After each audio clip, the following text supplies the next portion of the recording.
So the idea with the article that I chose for today is really as a starting point, hopefully, for our conversation about study abroad, and really thinking about who is studying abroad, where students are going, and then maybe also why students are not studying abroad.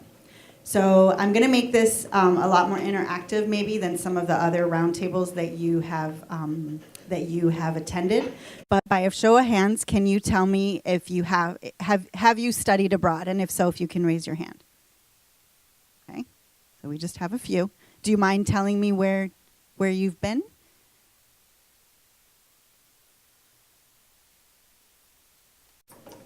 Great. Jerusalem, Israel. Okay. Tianjin, China. Wonderful. And where did you study? I'm studying abroad right now. Wonderful. Yeah. That is study abroad the other direction. Thank you. So do you guys mind if I pick on you a little bit? How did you choose where you went abroad? For me, my advisor basically told me about Argentina because I think she personally put it together. So I think she was pretty proud of that particular program. And she motivated me to go to Argentina over Spain, which I later moved to Spain, so I'm glad I experienced Argentina first. So it was really a professor's personal connection to Yeah, it was the study abroad advisor. Okay. She had just gone to Argentina and helped arrange the host families and classes.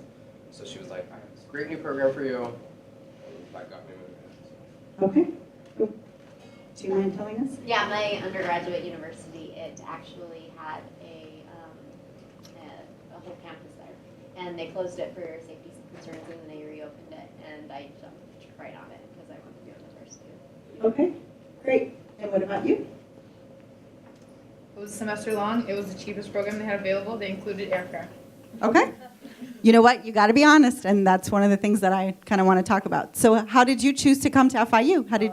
For me, most of it was reference from my college seniors who have been here already, and it was the word of mouth, and then going online and comparing the recommendations we get for various universities and seeing the opportunities we have, like the funds, the scholarships, and everything. So it's a bunch of factors, but the name itself is passed on to us by the seniors who have already been here.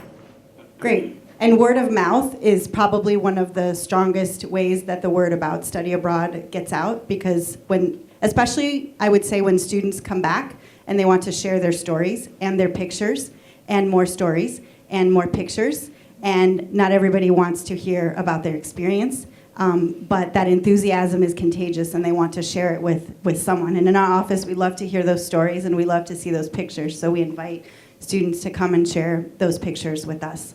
So we've heard a little bit from the few of you who have studied abroad or are studying abroad right now. What about the rest of you? Why have you not studied abroad? What's holding you back?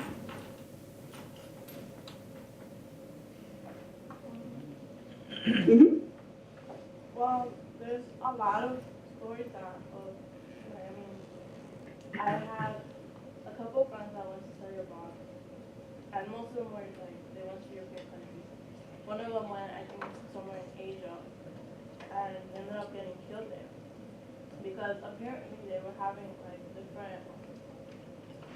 It wasn't really legit. It was something, I don't know. There was something that went wrong, and nobody there understood what he was saying, and because nobody spoke English, and there was a lot of miscommunication going on, and you couldn't really ask for help for nobody because nobody, apparently, I don't know, it was something wrong, he went back to himself, there was nobody that he could relate to, there was nobody who spoke English, he probably went the wrong way, and he got lost, he got murdered. I think many of the fear of the unknown, pretty much, if I would go to somewhere like a foreign country, not knowing nobody, not knowing the culture, not knowing doing those of a particular place, and especially not knowing which areas are safe and which areas are not, would be a complete kind of turn off the idea. Just because I know that over here you have government, you have laws that keep you safe. In other countries you have government, you have laws, but not necessarily enforced. So therefore, you might encounter different situations and you might not be able to handle. Okay. So you've brought up a couple of very important points regarding study abroad, and I want to start with the first one, which is, where do most students who study abroad go? Mhm. Europe Yes. and Asian countries. I believe it's about 2/3 of students who study abroad go to Europe, with the UK being in the lead, followed by Italy, France, and Spain. Those are the number one destinations for study abroad.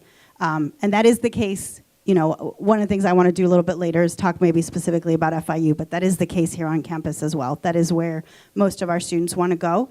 And if you look at the very colorful and beautiful flyers in our office and on our walls, you know, that we have a number of programs to Europe and Italy in particular. The other issue that you're bringing up is the issue of fear of the unknown. And, you know, that's definitely, obviously, something to consider. And one of the questions, and I was mentioning it to my colleagues in study abroad, one of the questions that I was going to ask you was whether your mother would let you study abroad. So for those of you who have not studied abroad, would your mother let you go? No? Does that mean nobody's mother would let you study abroad? My mom actually had people approach her and say, how could you let your daughter go there and stuff? And my mom took the approach, you know, because they're like, oh, she can get shot, she can get killed because it's such a interesting area. And my mom was like, she can die just on the street, you know. Yes. Yes. A lot of people actually told me, why China? Why would you go there? And don't you think it's dangerous? Don't you think you might get hurt? Don't you think you might get sick? That was a really big one. Don't you think you might get sick? And it just made it feel like it was more of a right choice, just because everybody's perceptions of this place had absolutely nothing to do with the actual country and more to do with what they heard, speculation from other places, propaganda and other sources, not directly from the country I was talking about. So as I said, fear is a factor. And the reality is that a little bit of fear is a good thing, right? Because even if you think about Miami, you know, you want to have a little bit of fear and you want to think about neighborhoods where maybe you don't want to go. And that's the reality around the world. Any city you're going to go to in the world, there are neighborhoods where you don't want to go. And fear can really help you a little bit because it can guide you. So if you feel that sense of fear, you know, whether you're studying abroad or in Miami, that might be an indication like, let me think about why I'm doing this and, you know, should I work to overcome this fear? But so that's something important to think about. The other thing, I don't know the specifics of your friend's situation. I'm very sorry to hear, you know, of the situation. But one of the important things about studying abroad is to do it in the safest way possible and in the way that will benefit your education the most. And to be honest, that's the role of our office, you know, to make sure that the experience you are going on is a legitimate experience. We don't want you to be in a foreign country entirely on your own. And whether you're there to learn the language or not, you know, you should have folks looking out for you. In case you're not familiar, we have 3 different kinds of programs that we work with in our office. We have our FIU faculty-led programs where you go abroad, sometimes for maybe 10 days or 2 weeks, sometimes for 6 weeks, with an FIU faculty member leading the group, and you would be traveling with mostly FIU students on the experience. That's probably our most popular study abroad experience. And remember, you have the comfort of being with a group and also the comfort of being led by an FIU faculty member who most likely knows a lot about that place. The second experience is what we call Fiu Exchange, and we're about to start interviewing exchange students for the fall semester. And the exchange will be a little bit longer, and you are a little bit more independent in the sense that you have to do a lot of legwork, and you will work with our equivalent office abroad, the study abroad office, to find out what courses can you take, what will count. One of the big things we want in our office is for you to have study abroad experiences that are counting towards your degree, you know? And so that's something for you to really think about, that we want to help you towards graduation. We don't want to hinder your graduation in any way. So I could understand that some students, you know, would not totally feel comfortable with the exchange as a starting point. If you've never studied abroad, never been abroad, then it could seem a little bit scarier than maybe a faculty-led experience. And then the third kind of experience that we work on students with is what we call Fiu Approved. And that's when you have found another program that you would like to go on. And to be honest, we check it out. And we make sure that you can get FIU credit for the experience. Again, our goal is to help you graduate, you know, and use study abroad as an experience toward graduation. Now, some of the things that we do, you know, there are many different opportunities for study abroad. And when the FIU approved, there's literally thousands, you know, of different places and providers that you could go to. But the reality is not all of them are going to be legitimate. Not all of them are going to offer college credit that you can transfer to FIU, because we have certain accreditation standards that we have to meet. And so those are all the things that our office works on to make sure that your study abroad experience is legitimate and real.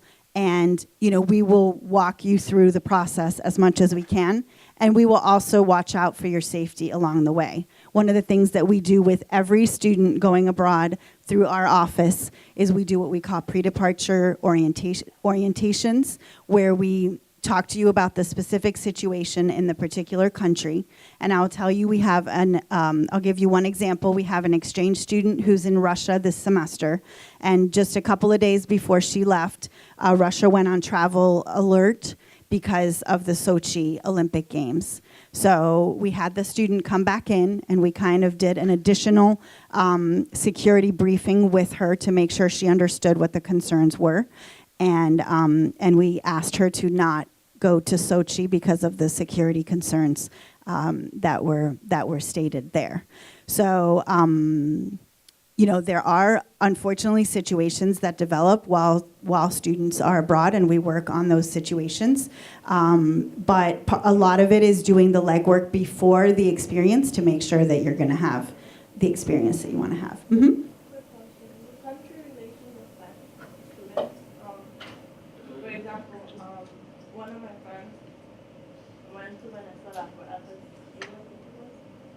And she went to study at Venezuela she was supposed to be there for 2 years. And that's when all this chaos erupted in Venezuela. And now she can't come back. They're not gonna give her the visa to come back to this kind of, not the visa, but apparently they're closing down a lot of airports over there. And what ended up happening is that they're having a lot of bomb threats. So if you try to be, especially to the United States, there might be a bomb. So they're kind of scaring people away from that idea. I was wondering what would happen in that situation generally. So our office has worked with situation where countries go under travel warning. I think the most recent one is in Japan when the earthquake took place. And the students who were abroad that semester were asked to return to FIU, and FIU worked with them, you know, if they were willing to return, to make sure they would still get credit for the semester and everything. And that's one of the roles of our office, is to ensure that the student safety, and to also make sure that they can do what they need to do academically.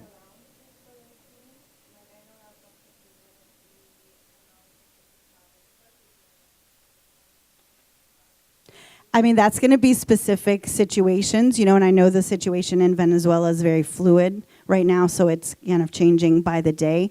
I believe Venezuela has been on a travel warning for a while, so an institution like FIU would not have any students on study abroad, and this semester we also don't have any students on study abroad in Ukraine, and I can tell you that for that I am very thankful.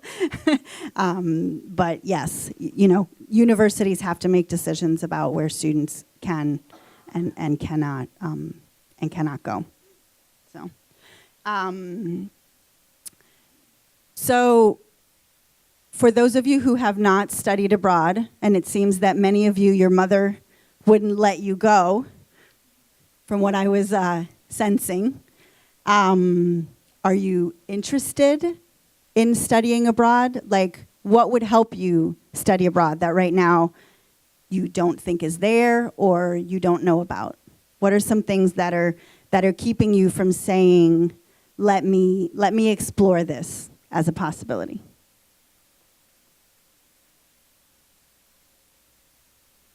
Mm-hmm.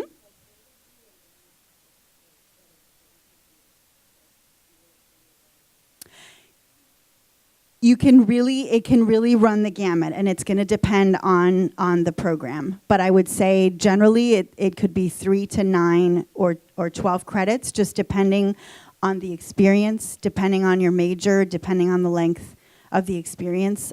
So, depending on what your major is, will also determine what the different opportunities are. But again, we work with students to make sure that they're taking courses in their in their major. So,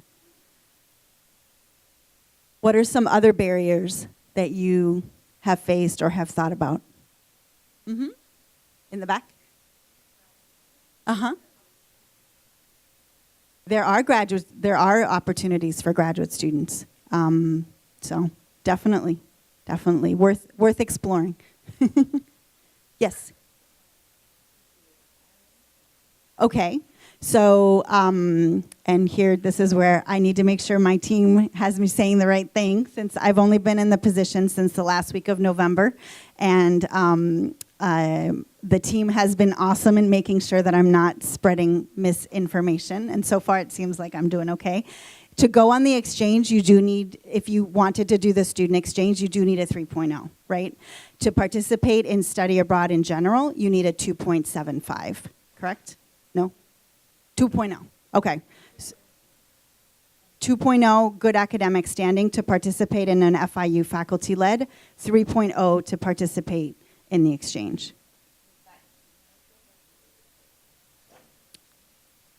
Cumulative or through the university? FIU GPA. Okay. What are some other things? Uh-huh. So the exchange is where you are a visiting student at a foreign institution for the semester or the year, and you're taking courses, at that university, whether it be in English or in the language of instruction in that country. So you're more immersed. The FIU faculty-led, you'll be led, by a faculty member. Again, it could be a 2-week experience to 6 weeks or 7 weeks. I think that's probably the longest we have, right? Does that help? Okay. What other things are keeping you? Yes? Price. Price. Oh, thank you for mentioning money. Thank you. So is money keeping you from studying abroad? Yes, I heard a yes. Tell me. Okay. So the idea is that it is expensive to study abroad, right? So the idea is it can be expensive, but it does not have to be expensive. In part, it will depend on where you're going. Because if you're going to Europe, and if any of you have ever looked at airfare to Europe or hotel prices in the summer in Europe, it can get very expensive. So that's going to determine, in part, the cost of the experience.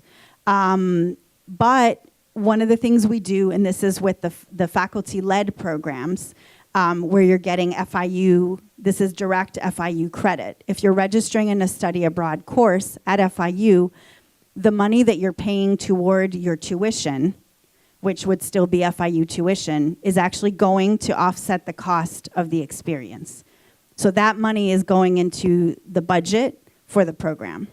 And so that makes it more affordable in many ways. Okay? But there are programs ranging, and if cost is a consideration, then you could look and see, which are the ones that that fit your budget the most. Mm-hmm.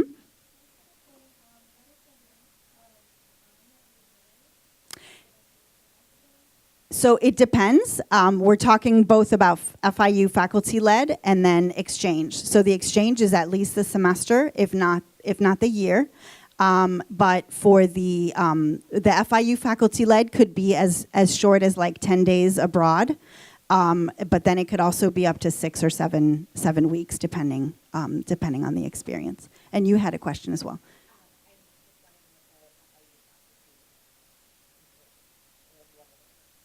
What it is. So it really is going to depend on the particular experience, what your major is, et cetera. But the idea is for the FIU faculty, who is very knowledgeable about where you're going, to lead you guys through a course, and the course happens to either go abroad for 10 days or maybe the entire course is abroad for 6 to 7 weeks. So I'll give you some examples. We have a program that, for example, is going to Tuscany for, and this is for architecture students. They're going to Tuscany to learn about architecture and art in Tuscany. And they're actually only there for about 10 days. But during those 10 days, you'll be in Florence and outside of Florence and just learning a lot about art and architecture in one of the greatest cities in the world for that. And this is also, I guess, related to art, a different experience would be if you go with Professor Chang in art education to either France or China for 6 to 7 weeks. And he teaches art, relating to the places that you will go. So, for example, in France, you would go to Monet's house in Giverny, outside of Paris, and paint. And actually, in the fall, we have International Education Week, and we have a reception. Our office sponsors a reception where some of the art that is made during those study abroad experiences is displayed. But that's just a couple of examples. We also, for example, have and I was just discussing this with Eric Feldman just a few minutes ago. We have a very interesting study abroad program this summer that's called Inclusive Recreation Services, where the students are going to go to, they're going to the places that you would want to go in Europe, but the idea is to experience them as a student or an individual with a disability. So, for example, in Paris, the group is going to rent wheelchairs and experience Paris in a wheelchair. So, the faculty who are leading these experiences have put a lot of thought into the experience and how to get the most out of it so that you can learn from being there. And I really feel like, I grew up in France. I'll tell you a little bit about my own kind of international background. I grew up in France. My dad is French. My mom is from East Germany. I came to college, so I grew up mostly in France. I came to college in the late 80s. I went to the University of North Carolina, Chapel Hill. But so I've been in the US for, I don't even know how many years at this point. I'm not counting. But over the course of my career and education, I have lived in Bogota, Colombia for a year and taught English there. I have gone to Senegal and Côte d'Ivoire in West Africa, once for an internship and once for dissertation research. And I love to travel. I love to see new places. But I have that travel bug. In me, and I have that comfort level. I know if I'm going to a new country, okay, these are the things I need to, learn about the place before I go. Kind of have like a system down about going. But I understand that if you have never been abroad, that's a big concern. But I want to come back actually for a second to money, because it's an important issue that was brought up. Do any of you have other concerns about money? Did you have any other suggestions about money and how it might impact study abroad. So, I mean, some of you may be working, you know, and it might be difficult to think about, you know, leaving your job and to go study abroad, which is why these options where you're just abroad for maybe 10 days or 2 weeks might be a great, you know, opportunity to explore. But the other thing that we want to make sure you know about is that there are a variety of scholarships that will allow you to study abroad. And those scholarships, the one that, in our office we like all of our scholarships, but the one that we like in particular is the Gilman Scholarship. Are any of you familiar with the Gilman Scholarship? Have you heard of it? You've heard of it? Okay. Okay, so the Gilman Scholarship is specifically for students who are receiving a Pell Grant and who want to study abroad. And you can get up to $5,000 for this semester to study abroad from the Gilman. And I know it seems like, oh, applying for a scholarship, that's like more work, it's something I need to do, but we're actually very good with the Gilman Scholarship. FIU students do very well. This semester we have 9 Gilman awardees. So we had 17 students apply in the fall, and this semester 9 out of the 17 received it. So we have 9 students who are doing study abroad thanks to the Gilman. And FIU students in general do well with scholarships, in part because we're different. We're non-traditional students. We're more diverse than other institutions. So our students do well, you know? So, and I mentioned the Gilman in particular because that's one that can really help a lot of students go out, but there's critical language scholarship. We also have the Fulbright, and I know we had a graduate student who was interested in study abroad. Fulbright is an opportunity to look into for that as well. But, you know, part of study abroad, the other thing I guess I want to mention is that you are still enrolled at FIU regardless of the study abroad, you know, option that you're pursuing. So your tuition would be the same, and most of your financial aid would remain the same, except for maybe a couple of scholarships. You'd have to, you know, you'd have to ask those questions as you're going through the process. But definitely, you know, we don't want scholarships to, we want to help you look for those opportunities, you know, if they are out there. So, so we've talked about how the majority of individuals, and some of this is coming from the article, the majority of individuals studying abroad are studying in Europe. It might be of interest to you to know that the majority of students who study abroad are women. 2/3 of the students studying abroad are women. I'm not sure why that is. And also the majority of students studying abroad are Caucasian white students. So that's kind of like the profile, you know, of the study abroad student. So I don't know if you had a chance to read the article before coming today or not, but what is the main argument of the article about study abroad? Mm-hmm.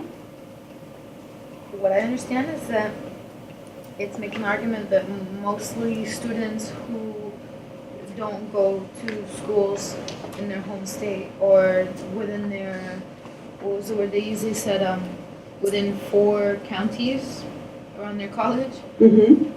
that they're not really studying abroad, and that mostly students that leave their immediate area are the ones that are doing the study abroad programs. Okay. And do you mind if I ask you why you think that might be? Well, I don't really agree with that, because I mean, maybe they're not getting the whole experience from all the students that are, you know, at the school that's closest to their home that are also studying abroad, because I'm part of that statistic. But maybe it's because of the students' comfort levels now they're becoming more comfortable with leaving their area, so a different country just doesn't seem as far as it would to somebody who stayed in their own neighborhood their whole life. Good point. I saw your hand raised. Yeah, I just was gonna agree with her because I'm from Tampa actually. I came down to FIU. A lot of my friends who have gone to FIU that live here, they really haven't left Miami that much in their life. They've been here. They vacation like in the Keys, so they don't really venture off to like new places and new experiences. So it's just that comfort level, as she was saying. People aren't really comfortable leaving, Miami per se. Then why would they go to a whole other state or a whole other country to study abroad? So part of it is, I think it's also because you develop a sense of independence. I mean, for me, asking my parents to go to another state to study, it was kind of like, at first they took it like, oh, what's wrong with here? What's wrong with, you don't want to be around your family, you want to go out and have fun and party and all that. But eventually they let me go. And I mean, at first it was like crazy, it was fun. I was like by myself, no parents. But I also got a new level of understanding of responsibility, as well as independence, and what it takes to make it on my own. As well as it kind of detached me from my parents, because as a true Hispanic, of course, I grew up around my parents and my family means the world to me. And letting them go was probably the hardest thing I ever had to do. And it made me feel like, you know what, I can't do this on myself. It was scary at first, standing up on my own, but I didn't know how to do. So if now I had a possibility of maybe going to another country or another state, I already passed that, letting go of my family, letting go of a place that I know, to coming to this other place where I pretty much didn't know many people. I didn't know exactly the places to be, the places to go. So now I would feel more comfortable going to maybe another country, just because I feel that I would still be able to. I feel more independent. I feel like no matter where you put me, I'm still going to find a way to get through. Whereas I believe, if you're living with your parents or living close to home and stuff, you always got that ability of being able to, when you have problems, call your parents. When you have problems, call your uncles, your neighbors, your friends, and they'll come to help you. But in another state, it's like you're in problems, you have to figure it out what you're going to do. You're going to have to either call your friends or call somebody you know, but you can't have that cushion where you can actually just go and reach for your parents and they'll take care of it. So I think that's what would probably make this experience a little bit more true. The fact that when you're away, you develop more independence, you feel more confident in yourself as well. so you've already had the experience of leaving home and starting to see how to, live on your own, how to take care of the things that need to be taken care of. You learn how to introduce yourself to the world. Because, when you're in a place where you've grown up your whole life, you have your middle school friends, your high school friends. You don't have to go out and be like, hi, total stranger, my name is so-and-so, let's be friends, let's make a connection. Because in those states where you grew up with and you're comfortable with, you already have your friends, you already have your clique. When you come to another state, you kind of have to force conversation with a complete stranger and see exactly what it is that you want to do and what it is that you want to accomplish and, make friends. And so when you're in another country, that's pretty much what's going to determine whether you're going to make it in another country or not. Your connections, whether you have friends or not. Because if you have friends with the locals, then they tell you, okay, you can go here, here, here. These are the places. You don't have, you can't go here, here, here. They're wrong here. I think that's another thing also. Cool. Other thoughts on that, about how going away to college gives you tools that will help you study abroad? So nationally, 2.5% of students study abroad, at any given moment. As you know, at FIU, we have more than 50,000 students. And last year, 2012, 2013, we had 843 students study abroad. which for a while I thought was less than 1%. But before coming here, I did the math, and we're actually at 1.6% studying abroad. But we would really like to see those numbers go up, especially because we do have international in our middle name. International is our middle name at FIU, and we want to honor that middle name. And we have an amazing global learning initiative, and we have, many entities on campus that are working globally. So, we really would like to see more students study abroad, and the whole goal of our office is to help you, from that initial spark. I think I want to go to getting you through the process, and then to also helping you when you get back. For those of you who have not studied abroad, which is most of you, do you have friends who have studied abroad? What did they tell you about what they learned while they were abroad?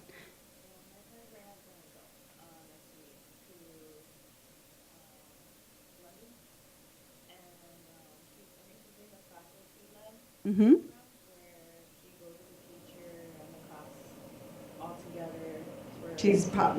She or he is probably in criminal justice. Yes. Yes. Yeah. And it's like a whole group, and Mm-hmm. it's her first time, but she likes the idea because since it's gonna be like a group, she will be within the group, and she's not gonna be alone by herself in London or anything like that. So I think she'll have a great experience, I believe. And she told me in terms of money, like I know that she's not, she has a low income, just like I do. And she told me, like, you really don't have to worry much as long as you do the work for it. Like if you have financial aid and all of that, like, you're going to be basically covered. You don't have to worry about, like, hotel expenses, like, travel expenses, and things like that. Which to me, like, sounds like very good. It's like something you do if you go on vacation or something.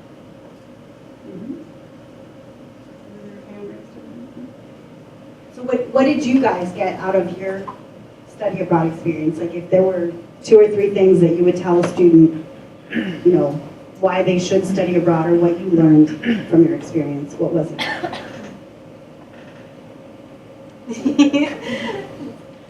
I learned a lot about myself. I learned a lot about other people. I learned a lot about the similarities between Tianjin and Miami. I made a lot of friends that I think I'm going to keep these friends for a good portion of my life. I still talk to a lot of the people that I met when I was studying abroad, and I always have this way to talk to someone if I feel like talking to someone about, for example, if I hear someone talking about Hong Kong, oh wait, I've been there, so I could talk to. You always have now new things to relate to people about, and you feel more that middle name that we have. You feel more international when you could say, yeah, well, I've been there, and I had a good time, and it was awesome. Did you go here? Oh no, I went here. Like, it's very cool. It's very fun. What about the 2 of you? You happen to be sitting, the 3 of you are like sitting right next to each other. I guess I'll say, like most say, that it effectively changed my life, and it definitely did, because I didn't know if I could study abroad because of all the fears that we're talking about here. And I'm really glad the study abroad office at Ohio State University encouraged me to take that leap. And I'm forever thankful, because that's literally why I'm sitting here. That's why I'm getting a master's degree in international education. That's why I moved to Spain for 2 years. That's why I did it again. I went to Paris. And it definitely changed my life. Yeah, it changed my perspective, I would say. It was no longer myopic. I was from a small town in the middle of nowhere, Idaho, and then I realized that people are people too, that the only thing separating us is the language barrier and stuff. And I also was liberated, and I gained a greater perspective, as I said, of what is out there, and different jobs and careers that I didn't even know existed and stuff. And Paul and I are both studying international education, and that's the same reason too. And I went and taught English in another country because I loved it. And so, I mean, those are some of the things to think about if you're considering studying abroad, is obviously you would learn additional academic knowledge. You know, you're at FIU pursuing an academic degree, so that obviously has to be and is one of the priorities. And I guess two other things, and you have mentioned some of them. I think students don't realize how much they're going to learn about themselves when they go abroad. I think the idea is, oh, I'm going to learn about this cool other culture, which definitely you are going to learn about this cool other culture, but you're going to be in a culture that you're not familiar with, and you're going to really learn about how to adapt, how to really find out the things that you care about. I forgot to mention too, like, I was so worried about money because I was one who put myself through college also and stuff. And now looking back at it, it was so worth it. It's just, I kind of laugh that I was so worried about that, you know, that aspect. That was actually one of my worries also. Financially, would I be able to survive financially in a different country? Even though it was a sixth of a dollar in the area where I was, the currency was a sixth of a dollar where I was living. But somehow I made it work, and I talked to people. The school helped me a little bit. Thank you guys. And people ask me all the time, so what do you think about it? And I always say, I definitely recommend it. I definitely recommend the country, and I definitely recommend the experience to everyone who would consider it. Thank you for the plug. Oh, and I wanted to say one more, we're running out of time. I wanted to say one more thing about study abroad, is that you really gain skills from study abroad that you might not think about. And one of the things we do in our office, which was last week, the weeks kind of meld together after a while, we had a re-entry workshop to help students who have returned and think about what they might want to do next. And one of the things we ask you to think about is, what are the skills that you have gained from your study abroad experience? Because by doing some of the things that your classmates here have done, you know, you become more flexible, more adaptable. Your critical thinking skills increase significantly when you see life and the world through a different lens. So you gain a lot of skills while you're studying abroad, and especially, you know, upon graduation, you want to make sure that your resume is reflecting, you know, the skills that you have learned from your experiences. Mm-hmm. We've been talking about choosing kind of a study abroad program, and in case anyone might have gotten the initial spark, I think it's worthwhile to talk a little bit more about how to make choices in terms of length of time and country. So when it comes to length of time, I don't know if you have any perspectives, the difference in immersion you'll get over a semester versus a week versus 6 weeks, and anything to think about in choosing a program in that way. And then in terms of, you know, we talked about defaulting to Europe for a lot of people. Would you recommend that someone who's perhaps Caucasian think twice about going to Europe, or someone who's Hispanic think twice about going to Latin America, or does it really just depend on what they want to study? Or just so in terms of length and length of time, any further things that people should think about for really challenging themselves? Those are big questions. And one of the great things about our office is we work with each student and what your particular situation and circumstances, what your academic program is, what your family circumstances are. So we work with students in very different situations. And one of the things that I like to think about is, you know, for you to get outside of your box, you know. But the reality is that, and I know this may not sound like a direct answer to your question, but part of what I want to say is that all of our boxes are different. You know, because I grew up traveling between France and the US, going to other countries doesn't seem that scary. But if I have never left Miami and, you know, the 305 is what I know, and I have never been anywhere else, then, you know, going to Tampa is already like quite an experience. So I think it's really important to take into account your own experiences and what seems okay to you. I think if you have never had those experiences, then starting small, whatever that small might look like, is a good thing to think about. You know, or maybe small might look like a faculty-led program, but maybe you go to Cambodia, Vietnam, but on a faculty-led experience. But it really is going to depend on what your circumstances are. In terms of immersion, and I'll get to you in just a second, in terms of immersion, it is true that the longer you are in a country, the more you will become familiar with the culture, with the people. If you're there learning a language or trying to use the language, obviously you'll become more fluent. And so in terms of the intercultural benefits, and the immersion benefits, definitely being there longer is good. A semester or a year will be different, but that may not be the reality. That may not be possible, for many of our non-traditional students. And that's one of the things we have to think about is how do we make it work for students in very different life situations. My question is for you as well as the three students that they talked abroad. How important is it to learn or, to gain information and learn about the country's culture that you're going to before you go there? Because obviously every culture has its own rules that they abide by. So in order for you to not offend the locals, because I'm sure that it's happened. I mean, it happens every day, all day, everywhere. So how important would you say for other students that are thinking of traveling abroad to another country is it for them to learn about the country's culture and their do's and don'ts? I would say it was very important. Like, for example, if you're going to a country that doesn't speak English, I would definitely try to learn at least hello, goodbye, thank you, typical phrases like that. In other countries, really appreciate that, especially if you're coming from America. America has a stereotype on it. In a lot of countries, as soon as they find out you're American. But it's both ways. So Right, for it's sure. both ways. But if you just learn maybe even a couple phrases of a language, like for example in France, they treated me so well just because I would say bonjour.